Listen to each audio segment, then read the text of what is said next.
राधे राधे भक्तों, जय श्री हरि विष्णु।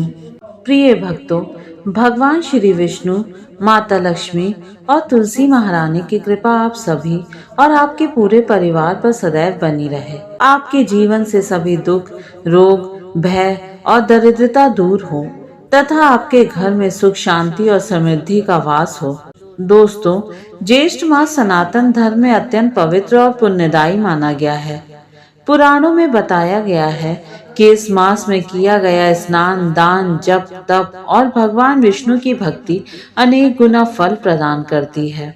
विशेष रूप से जलदान का महत्व इस महीने में सबसे अधिक बताया गया है, क्योंकि भीषण गर्मी में प्यासे प्राणियों को जल पिलाना सीधे भगवान नारायण की सेवा मानी जाती है। आज हम आपको ज्येष्ठ मास कथा के 8वें अध्याय की वह दिव्य कथा सुनाने जा रहे हैं, जिसका वर्णन प्राचीन धार्मिक कथाओं में मिलता है। यह कथा केवल एक कहानी नहीं, बल्कि धर्म, सेवा, करुणा और भगवान पर अटूट विश्वास का संदेश देती है। जो व्यक्ति श्रद्धा से इस कथा को सुनता या पढ़ता है, उसके जीवन में सकारात्मक परिवर्तन आने लगते हैं और भगवान विष्णु की कृपा प्राप्त होती है। सूत जी बोले, हे ऋषियों, अब मैं आपको ज्येष्ठ मास के 8वें अध्याय की पवित्र कथा सुनाता हूँ। ध्यान पूर्वक सुनने मात्र से मनुष्य के पाप नष्ट होते हैं और उसे पुण्य की प्राप्ति होती है।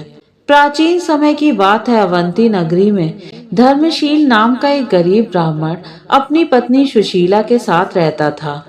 वे दोनों अत्यंत धार्मिक, दयालु और भगवान विष्णु के परम भक्त थे। निर्धनता इतनी थी कि कई बार उन्हें एक समय का भोजन भी कठिनाई से मिलता था, लेकिन उन्होंने कभी धर्म का मार्ग नहीं छोड़ा। धर्मशील प्रतिदिन प्रातःकाल नदी में स्नान करते, भगवान विष्णु का स्मरण करते और तुलसी जी को जल अर्पित करते थे। उनकी पत्नी भी पूर्ण श्रद्धा से भगवान की सेवा करती थी। दोनों का जीवन सादगी और भक्ति से भरा हुआ था। समय बीता और ज्येष्ठ मास का आगमन हुआ। सूर्य देव की तपन अत्यंत प्रचंड हो गई। धरती तपने लगी, नदियां सूखने लगी और नगर में जल का संकट उत्पन्न हो गया।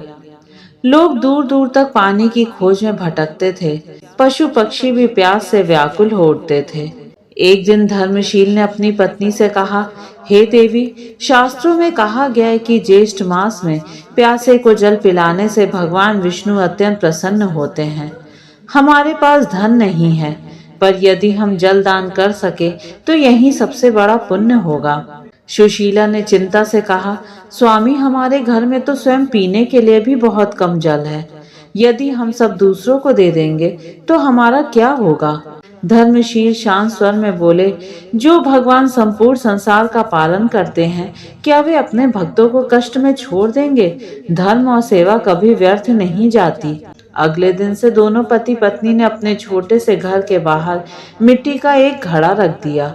वे प्रतिदिन दूर से जल लाते और उसमें भर कर राहगीरों को शीतल जल पिलाने लगे। जो भी वहां से गुजरता तृप्त होकर उन्हें आशीर्वाद देता। कोई कहता, भगवान तुम्हारा भला करे, तो कोई आज इस भीषण गर्मी में तुमने हमें जीवन दान दिया है।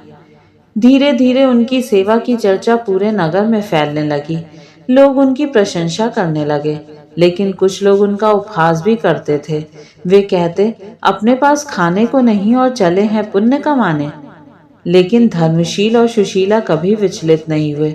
वे बिना किसी दिखावे के निस्वार्थ भाव से सेवा करते रहे।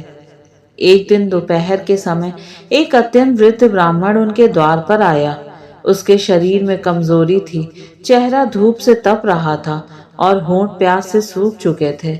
उसने कांपती आवाज में कहा, पुत्र, मैं बहुत दूर से आया हूँ, क्या मुझे थोड़ा सा जल मिल सकता है?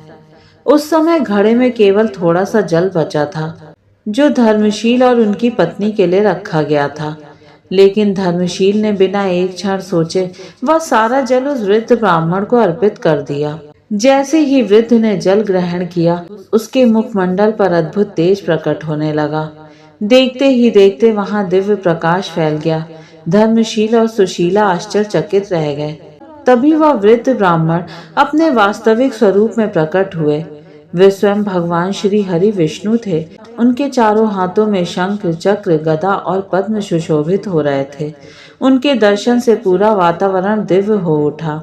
भगवान विष्णु बोले, हे धर्मशील, हे सुशीला, मैं तुम्हारी परीक्षा लेने आया था। तुमने स्वयं कष्ट सह कर भी दूसरों की सेवा की। ज्येष्ठ मास में किया गया जलदान मुझे अत्यंत प्रिय है। जो व्यक्ति इस मास में निस्वार्थ भाव से प्यासों को जल पिलाता है, वह मेरे हृदय में स्थान पाता है। भगवान आगे बोले, धन से बड़ा दान करुणा का दान होता है। तुमने सच्चे मन से सेवा की है, इसलिए मैं तुमसे अत्यंत प्रसन्न हूँ। इसके बाद भगवान ने उन्हें वरदान देते हुए कहा, आज से तुम्हारे घर में कभी अन्न और धन की कमी नहीं होगी। तुम्हारे कुल का कल्याण होगा और जीवन के अंत में तुम दोनों मेरे परम धाम वैकुंठ को प्राप्त करोगे। इतना कहकर भगवान श्री हरि अंतर ध्यान हो गए। भगवान के जाने के बाद उनके जीवन में अद्भुत परिवर्तन होने लगा। धीरे धीरे उनके घर में सुख समृद्धि आने लगी, लेकिन सबसे बड़ी बात यह थी कि धन प्राप्त होने के बाद भी उनमें अहंकार नहीं आया। उन्होंने उस धन का उपयोग धर्म कार्यों में किया। यात्रियों के लिए प्याऊ बनवाई, गरीबों को अन्नदान किया, मंदिरों में सेवा की और जरूरतमंदों की सहायता करने लगे। नगर के लोग यह देखकर आश्चर्यचकित थे। जिन्हें पहले लोग साधारण गरीब ब्राह्मण समझते थे, वही अब पूरे नगर के लिए प्रेरणा बन गए। सूत जी बोले, हे मुनियों, यही कारण है कि ज्येष्ठ मास में जलदान, अन्नदान और भगवान विष्णु की पूजा का विशेष महत्व बताया गया है। इस मास में किया गया छोटा सा पुण्य भी अनेक गुना फल देता है।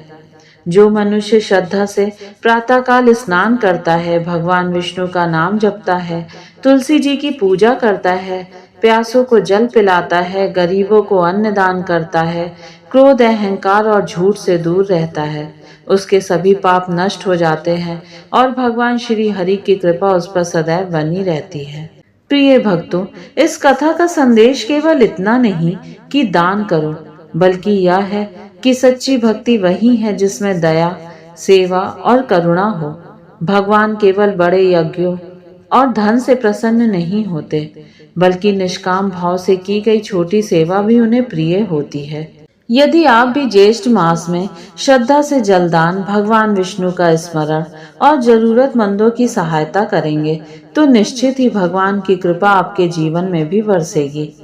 भगवान श्री हरि विष्णु आप सभी के जीवन में सुख, शांति, स्वास्थ्य और समृद्धि प्रदान करें।